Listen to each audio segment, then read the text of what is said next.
Të nderuar, u rikthyem me personalitetet e ditës sotme dhe me qenë se është festa e 7 marsit, do të flasim për rolin e mësuesit, do të flasim për arsimin shqip dhe njëkohësisht misionin e mësuesit. Po ashtu, do të ndalemi edhe në kushtet të cilat ju krijohen shkollave tona për të funksionuar më mirë dhe për një ardhmëri më të ndritur të brezave të ri. Për të folur për këtë temë, ne kemi të ftuar në studion tonë sot dy personalitete të cilat na kanë nderuar me pjesëmarrjen e tyre.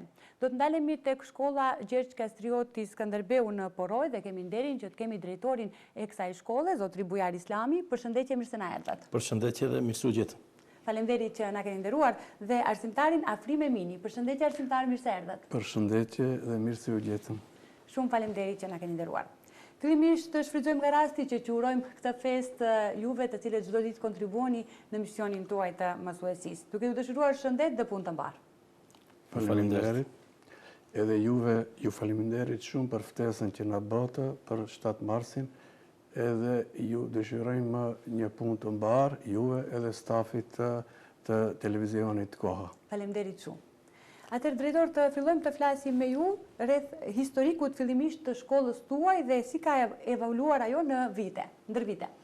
Njerëzit, edhe unë po ashtu ju falenderoj për ftesën, domethënë që kemi nderin që sot ne të prezantojmë shkollën Gjergj Kastrioti Skënderbeu të fshatit Poroj, Gjepqish dhe fshatit Gjerë, domethënë një shkollë me një histori dhe një traditë mjaft të veçantë në sferën e arsimit. Sa i përket pyetjes tuaj, domethënë pyetjes tuaj, se historiku i shkollës, unë do ta ndaj në 3 etapa historikun e shkollës Gjergj Kastrioti Skënderbeu, domethënë e cila daton që nga viti 1922. Pra, mësimet e para janë zhvilluar në gjuhën serbo-kroate në ndërtesën e ish komunës, pra në vendin ku është ambulanca e sotshme në fshatin Poroj. Pastaj dal nga dalë në shtator të vitit 1924, në shkollë emërohet mësues Vukashin Maslarević, pra po ashtu vazhdon mësimi të vazhdohet në gjuhën serbo-kroate dhe kishte një paralele me 40 nxënës vetëm të gjinisë maskullore, sepse gjinia femërore ishte e shumë paragjikimeve të prindërve të atëhershëm dhe propagandave të ndryshme që të pengojnë shkollimin e femrës shqiptare, por edhe me ligj nuk ishte obliguar që femra të emancipohet dhe të shkollohet. Ishte një periudhë, domethënë kur mësimi është zhvilluar në gjuhën serbo-kroate, domethënë në këtë shkollë kanë mësuar fëmijë nga fshati Poroj dhe nga fshati Gjepqish.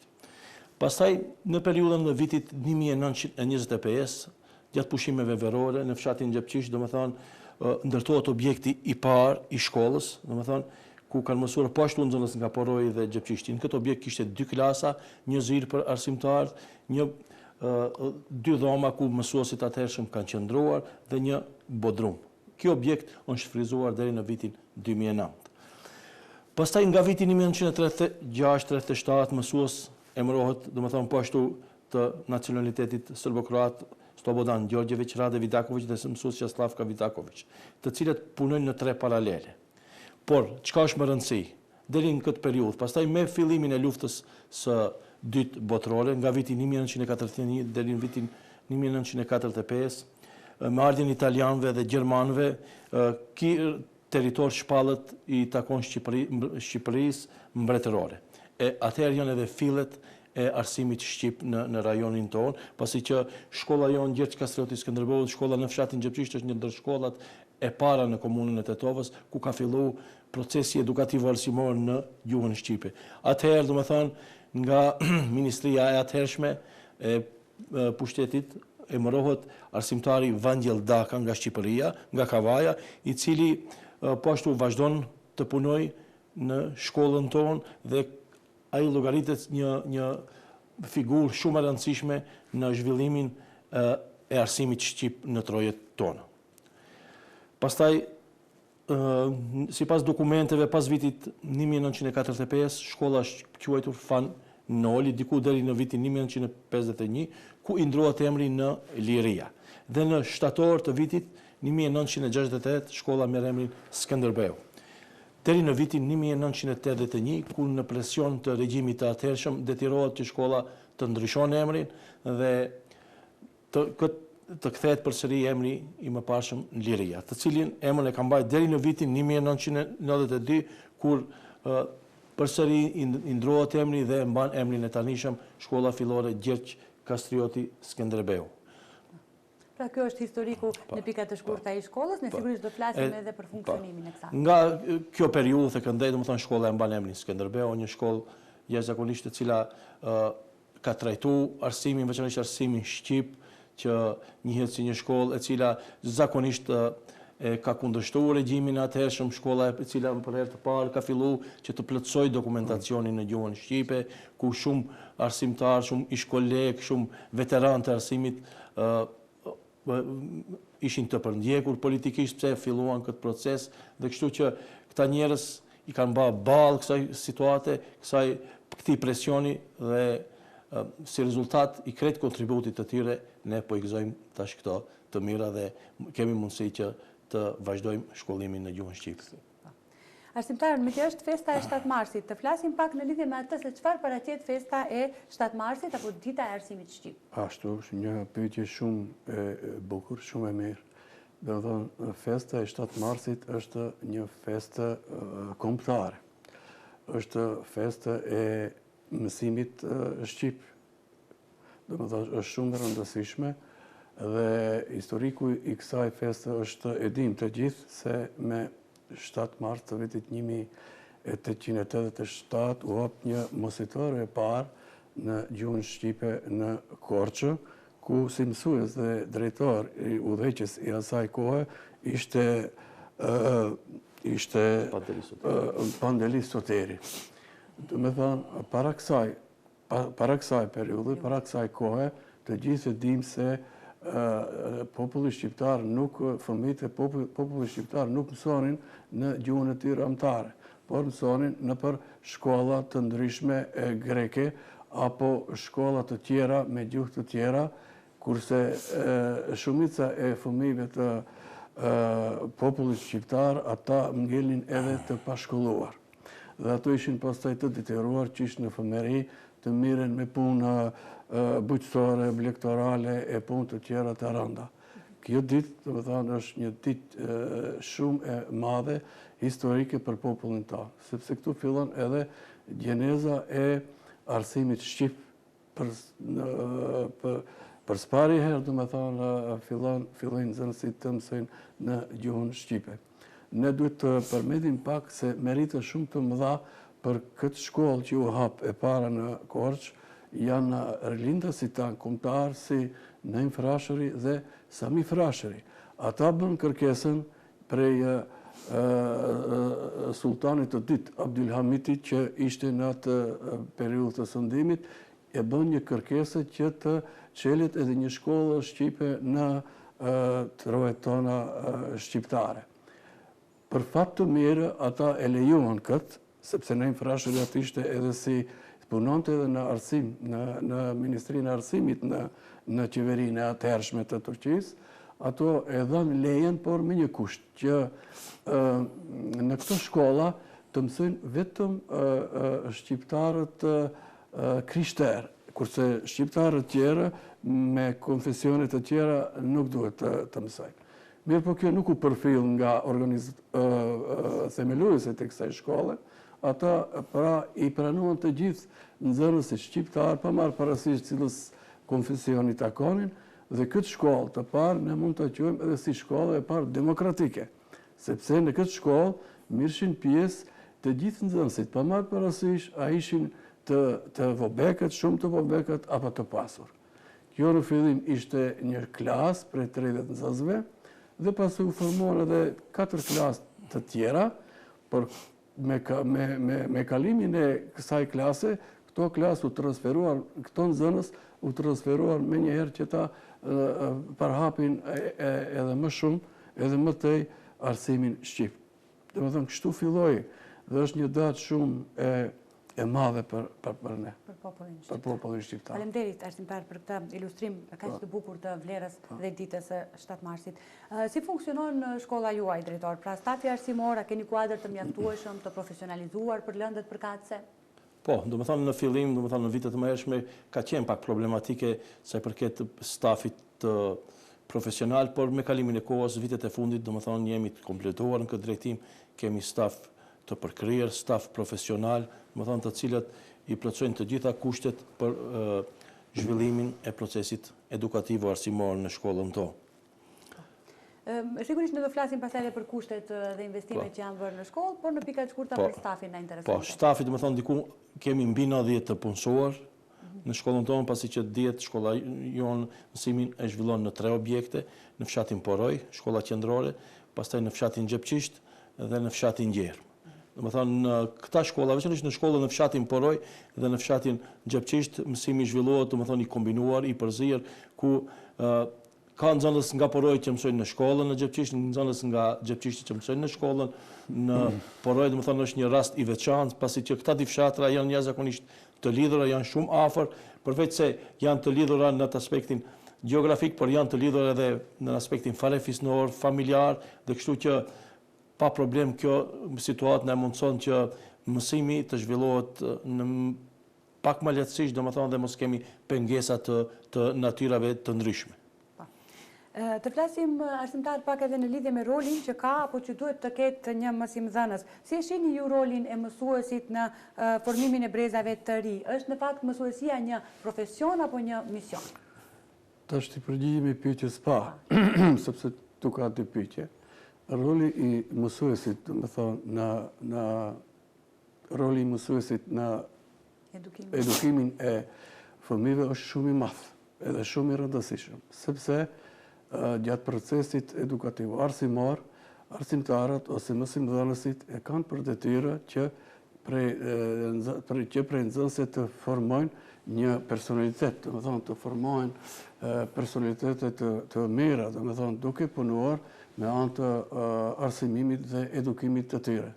Domethënë arsimtari e ka për detyrë që nga nxënësit të formojë personalitete të mira, të nxënësve, domethënë të jenë nxënës të mirë, të jenë nxënës të edukuar, të jenë nxënës aktiv, domethënë të jenë nxënës vetë kritik ashtu, po ashtu duhet të jenë edhe nxënës multikulturor, domethënë të pranojnë edhe të bashkohen, të pranojnë mendimet e të tjerëve e kështu me radhë.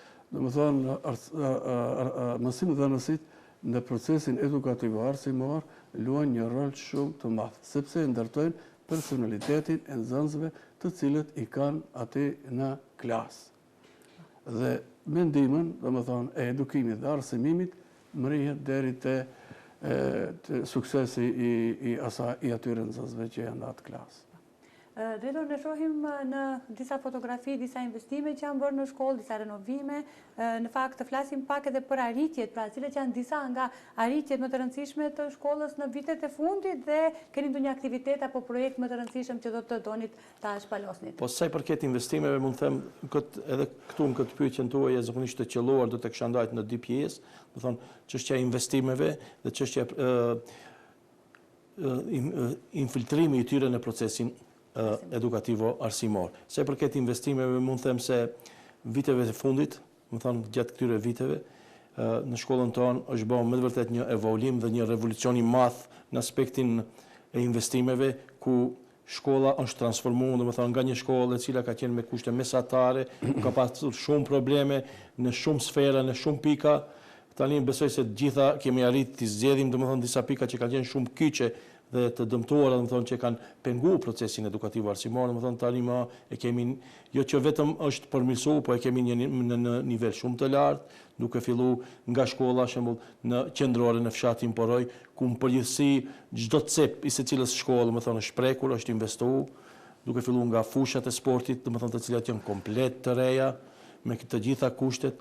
Një pjesa e jashtme e objektit të shkollës, domethënë është e fasaduar dhe e rregulluar me të gjitha standardet, pastaj pjesa e brendshme, po ashtu në pjesën e tualetëve, të cilët kanë qenë një breng shumë e madhe e nxënësve, të punësuarve dhe të popullatës në fshatrat tona, domethënë kemi bërë një investim mjaft të madh. Pas 60 viteve arritëm që t'i bëjmë krejt të reja me kushte shumë standarde të larta, domethënë me krejt kushtet, po ashtu pjesa e brendshme, zyrat, bibliotekat komplet të reja, domethënë në shkollën fillore në qendrore në fshatin Poroj, zyrat arsimtare, zyrat administrative, secila mësojtore domethënë është e prekur dhe i plotson të gjitha kushtet dhe standardet për të zhvilluar se si duhet procesi edukativ arsimor. Në shkollën domethënë Skënderbeu nuk kemi klasë që është pa projektor, do më thonë gjitha klasat janë me projektor, kemi shumë tabelat të menqura, kemi do më thonë pjesa shtresa e poshtë, do më thonë është e investuar me Vinflex profesional, kemi investime edhe në banka shkollore, kemi investime të ndryshme, do thonë mjete mësimoras që diskutohet, do më thonë nuk na mungon asgjë, viteve fundit fal një bashkëpunimi jashtë mirë që kemi edhe me komunën e Tetovës, të cilët maksimalisht po na mbështesin në këtë drejtim.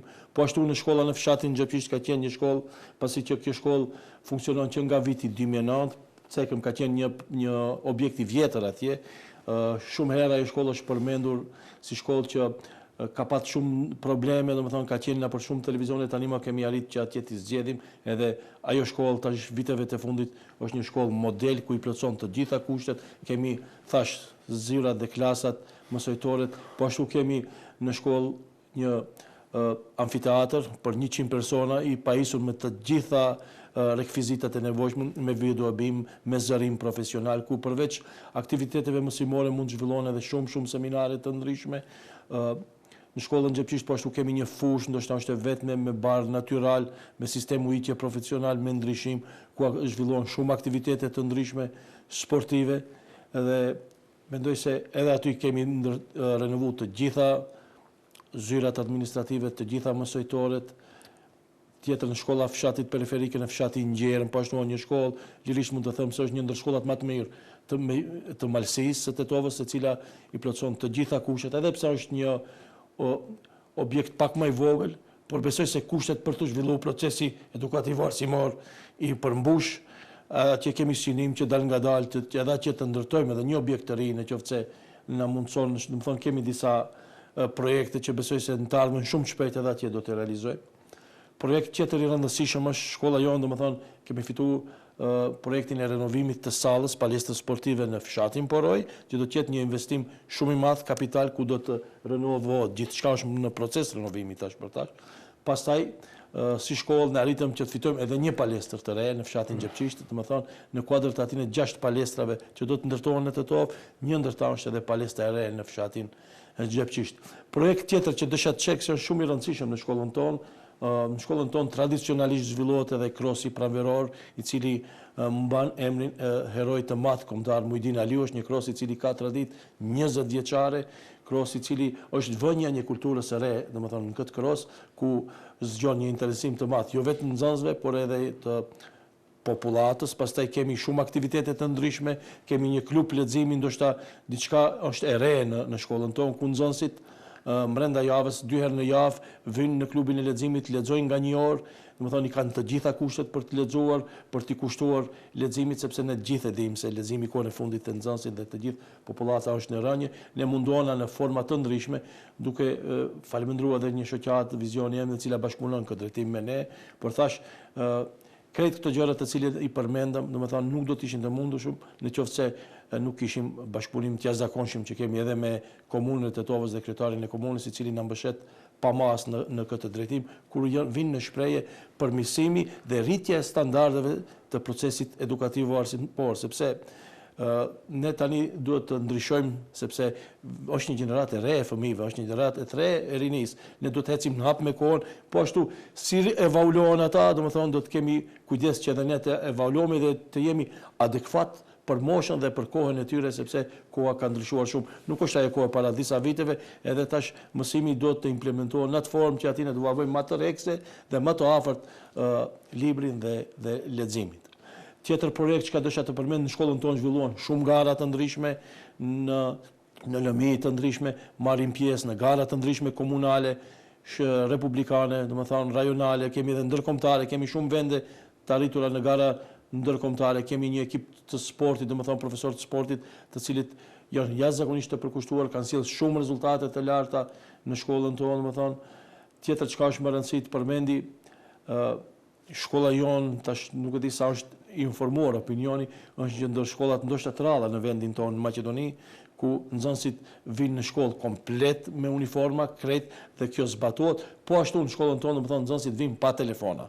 Një gjë shumë e mirë, e cila na ka mundsuar në mënyrë pak më të qetë dhe nxënësit janë shumë më të koncentruar në mësim dhe të zhvillohet procesi edukativ arsimor. Domethënë kjo gjë respektohet dhe është instaluar në mënyrë perfekte, ku këtu një meritë të madhe kanë edhe prindët të nxënësve, të cilët bashkëpunojnë shumë me ne në këtë drejtim dhe kjo është viti i 5 me radhë që zbatohet në shkollën tonë dhe pa asnjë problem zhvillohet pra ku nxënësit veç e kanë kuptuar dhe në shkollë vinë pa telefonat. E ku ka më bukur se kështu të festohet festa e 7 marsit, me investime, me arsim më të mirë, më cilësor, me kushte më të mira në shkollë, ju përgëzojmë për punën tuaj juve dhe atyre të cilët ju kanë përkrahur në këtë rrugëtim. Arsimtar, përmendi pak më herët drejtori që dallojmë vitet, të flasim pak në lidhje me atë se a është autoriteti mësuesit siç ka qenë më herët apo siç ka qenë dikur dhe sot? Tash të flasim, unë kam përvojë pune që kam punuar edhe më parë, kur kam qenë i ri, po edhe tash ka fundi jam, edhe mund të bëj një dallim se si është trajtuar arsimtari në kohën e më përparshme si tash. Tash të folim të drejtën, autoritetin e formon në arsimtari vetë, me punën e tij që do të bëjë gjatë zhvillimit të procesit edukativ arsimor. Autoriteti ashtu ndërtohet, edhe sipas punës që do të punojsh, ashtu edhe do të vlerësohesh, edhe do të fitojsh autoritet. Mirë po, nga ana tjetër, unë duhet të them se më falni, më përpara arsimtarët kanë pas më shumë autoritet. Sepse më atëherë arsimtari ka qenë më i çmuar, e kanë nderuar më shumë arsimtari. Kurse tash, me këto gjeneratat e reja, prapë arsimtarin ka autoritetar, nuk e ka si e ka pas më para. Sepse atër ka qenë, kur në bishin neve nxënësit në atë kohë, në sjellshin nxënësit në klasë, edhe në thoshin punoni ja ku i keni nxënësit, edhe punoni me ata. Nuk në thonin, mos ju bërtitë, mos ju fol, ose diçka tjetër. Ata kërkonin rezultate, por edhe i pranonin edhe punën tonë me aktivitetet që i bënin me nxënësit. Kurse tash ka ndryshuar. Tash ka ndryshuar edhe ligjet. Tash nxënësit pra nuk guxojsh, as ti bërtasish, as ta qërtojsh, bile as ta prekish. Do me thënë, ka një demokraci shumë të madhe fëmijët. Kurse arsimtarët, jo. Edhe kështu, sipas mendimit tim, autoritet kemi pas më shumë në kohrat më para se sa që e ka sot një arsimtar. Por përsëri them, autoriteti ndërtohet me punë. Dhe të arsimtar, besoj se gjithë, punojnë në procesin edukativ arsimor, kanë suksese, arrin suksese, normalisht ata do të kenë autoritet, sepse suksesi i tyre tregon edhe formon autoritetin e vetë pësimdhënësit. Pa punë, pra nuk mund të fitojmë autoritet. Duke respektuar arsimtar përvojën tuaj të begata, mund të flasim për ndonjë moment gjatë karrierës tuaj që do të kishit dashur ta shpalosni sot me ne, që ju ka lënë bresa, ju ka ngelur në kujtesë, ndonjë ngjarje ndoshta? Mendoni në lidhje me 7 marsin apo edhe me arsimin në përgjithësi, me punën tuaj në arsim? Po shikoni, ne gjithmonë kemi qenë emocional me nxënësit. Edhe kur shkojmë në shkollë, në klasë, kur jemi emotiv. Sepse do të gjejmë klasën, nuk i gjejmë për herë si duhet. Ndonjë nxënës nuk është i disponuar, ndonjë nxënës qanë, ndonjë nxënës është i sëmor. Edhe ne patjetër të bëhemi emotiv dhe t'ju ndihmojmë atyre që të afrojmë atë disponimin të gjithë nxënësit që të jetë i njëjtë. Tash ngjarje ka shumë. Por, ja do të them, më kujtohet një gjenerat, pak më e vjetër, ishte 7 marsi. Edhe atëherë, ata ma kishin bërë një surprizë, si më duket, çdo nxënës kishte marrë një vizatim, ato që ishme para e kanë bërë, se si të ta bëjnë atë surpriza, edhe kishin vizatuar, kishin shkruar nga një fjali në atë vizatim, që të tregojnë dashurinë e madhe që kanë ndaj mësuesit, dhe krahas atij shkrimit e kanë vizatuar edhe një punim. Dhe atëherë nuk ishte koha si që është tash. Atëherë në këtë kohë dilnin manushaqe, dilnin lule, edhe kishin mbledhur një 2-3 tufa lule, edhe kur hina unë në klasë, njëri prej atyre nxënësve tha, mësues tha, bën një surprizë, po si s'bën? Ishin klasat e treta. Po unë shifsha se në fytyrën e tyre, edhe në sytë e tyre të zgurdulluar, kishte një një gëzim të madh. Thosh çu s'bën, edhe erdhën fëmijët, ma uruan 7 marsin, edhe mi dhuruan ato punimet të cilët i kishin përgatitur enkas për mua, edhe ato lulet. Edhe në fytyrat e tyre shikoja gëzimin e madh që kishin pse ma uruan mua 7 marsin në këtë mënyrë. Kjo ishte një përshtypje jashtëzakonisht e madhe, më la mua, dhe ka edhe shumë ngjarje të tjera, po me kalimin e kohës edhe ato ngjarjet edhe harohen. Mirë po, ja, kjo është si një ndër ngjarjet që kanë ndodhur. Po ndodhin edhe ngjarje të mira, po edhe ndonjëherë ndodhin edhe ngjarje që nuk i presish, po kështu shkon procesi në arsimimin dhe edukimin e brezave të ri në përshkollë. Drejtor, me që folëm për të arriturat e shkollës, të flasim pak edhe për sfidat dhe vështirësitë me të cilët përballet shkolla. Ka ndonjë sfidë të veçantë? Po, patjetër, domethënë çdo herë kur ka, domethënë kështu situata, në shkolla ka dhe gjëra të mira, po edhe ka dhe gjëra negative. Sfidë, mund të them sfidë që do ta kisha cek, është sfida e fundit që po na përballemi me eksodusin e madh të shpërnguljes së fëmijëve, domethënë, dhe zvoglimi i madh i numrit të fëmijëve të nxënësve nëpër shkolla, në përgjithësi nëpër shkollat e vendit e Ballkanit, mund të them. Kështu që kjo është një problematik plus, sepse tani ne dal nga dal, duke i krijuar kushtet sa më të mira, po kemi problemin e numrit që na zvoglohet numri i nxënësve, domethënë. Shkolla jonë ka qenë një shkollë e cila ka qenë diku te 1490 nxënës ka pat para 15 viteve. Tash shkolla jonë ka 700 nxënës, domethënë përgjithësi.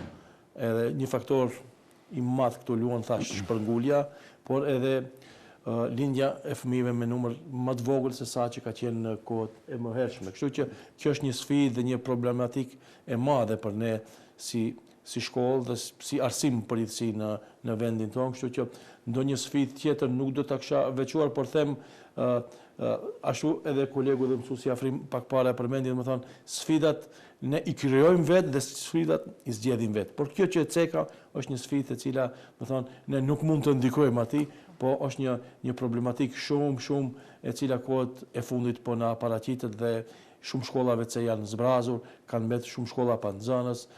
Shumë është problematike që të ruash paralelet, domethënë kur fillon edhe të bjen numri i nxënësve. Ne mundohemi maksimalisht që në forma të ndryshme që t'i ruajmë këto paralele, se duke i ruajtur paralelet ruhen edhe vendet e punës, kështu që ka momente kur kërcënohen edhe rrezikohen vendet e punës shkaku i zvoglimit të numrit të nxënësve, po besoj shteti, ministria do të gjejë një zgjidhje sa i përket kësaj situatës, që të bën ndonjë ndryshim edhe në ligjin për arsim që mos rrezikohen vendet e punës, domethënë të zvoglohet fondi i orëve, domethënë të plota nga 20 në 15, sepse me të vërtet ne kështu do t'i motivojmë të rinjt që mos largohen nga ky vend.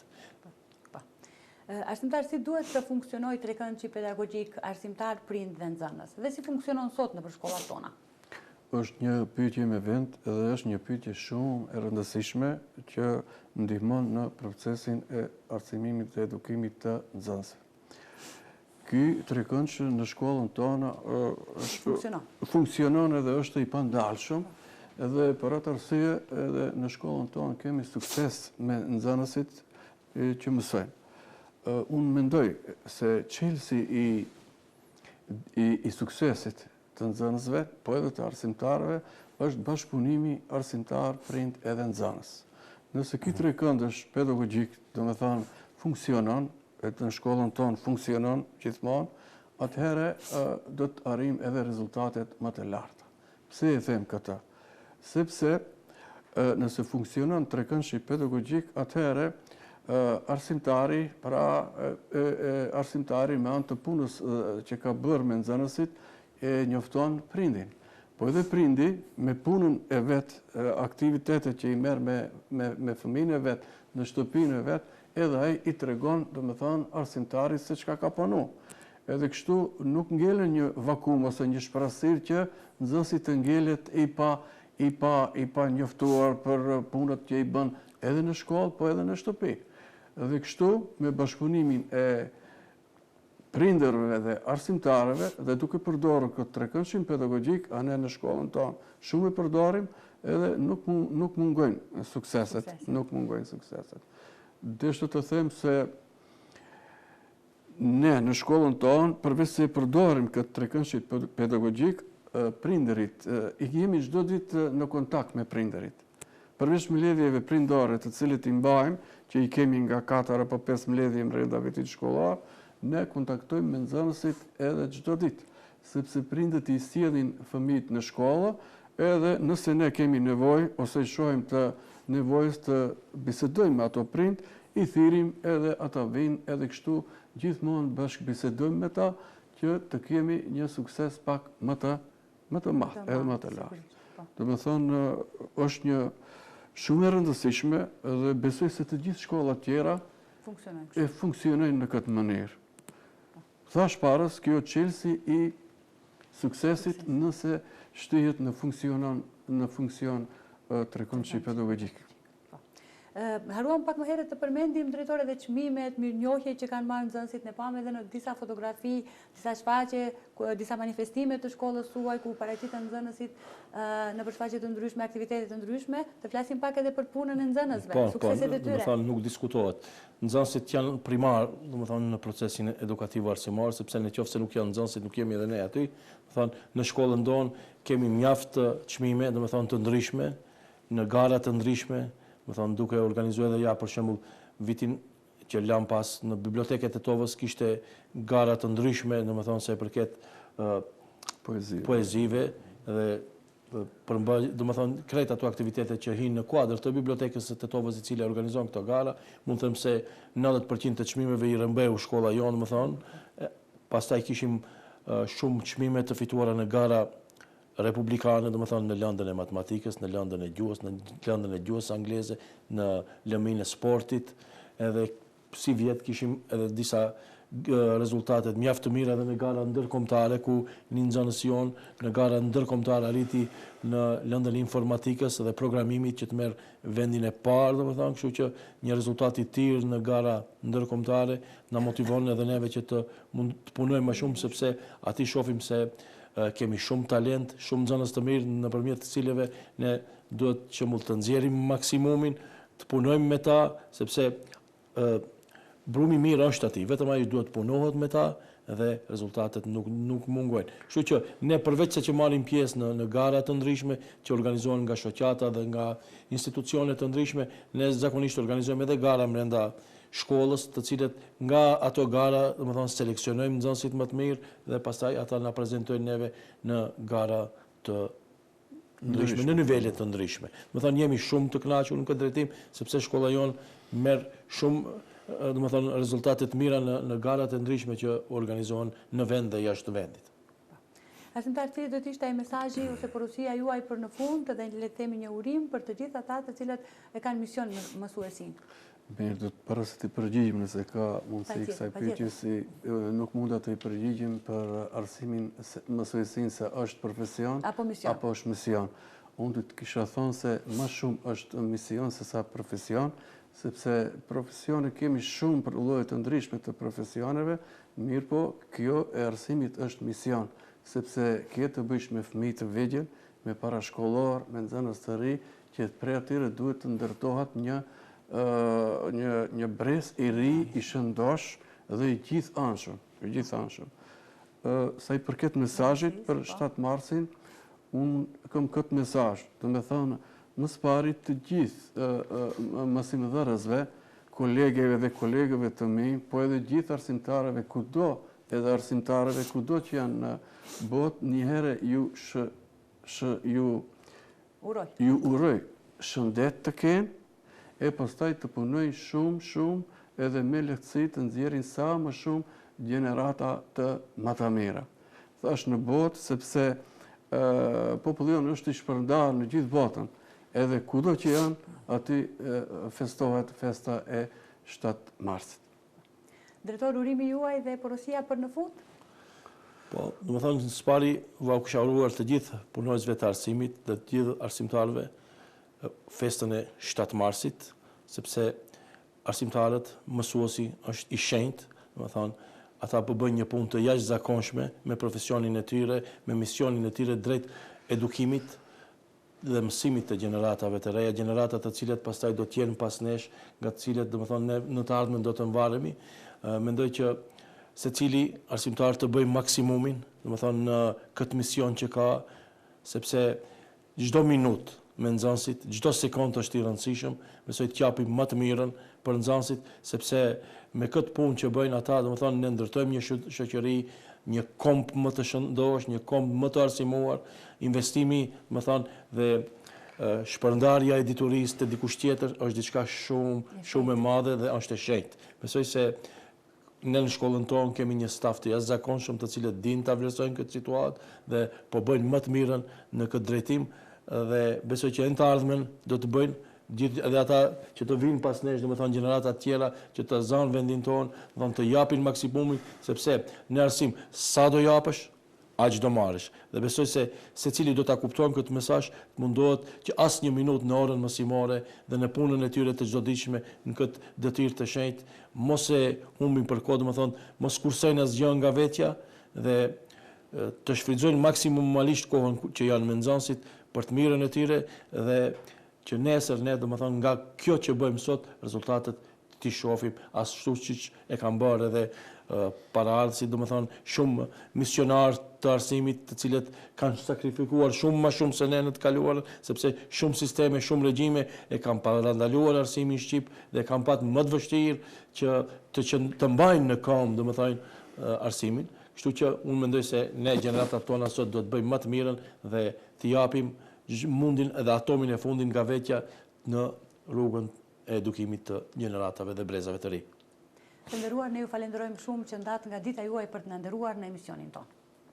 Faleminderit që na respektuat edhe ne ndjem një kënaqësi që ishim këtu dhe i shpalosëm ato mendimet tona që i kishim për këtë emision. Faleminderit shumë. Faleminderit edhe juve, që na ftuat dhe që na mundësuat të prezantojmë shkollën fillore Gjergj Kastrioti Skënderbeu, fshati Poroj Gjepçisht dhe Gjerm, sepse është një shkollë e cila mendoj se gjitha shkollat e bëjnë të vetën, japin maksimumin, por shkolla jonë është një shkollë, besoj se mund edhe shkollat e ndryshme të jetë një model se si zhvillohet procesi edukativo arsimor. Faleminderit. Faleminderit dhe juve. Faleminderit, ishte yuni. Të nderuar shikues, ishte kjo pjesa me personalitetet e ditës. Ju vazhdoni qëndroni dhe më tutje me programin tonë.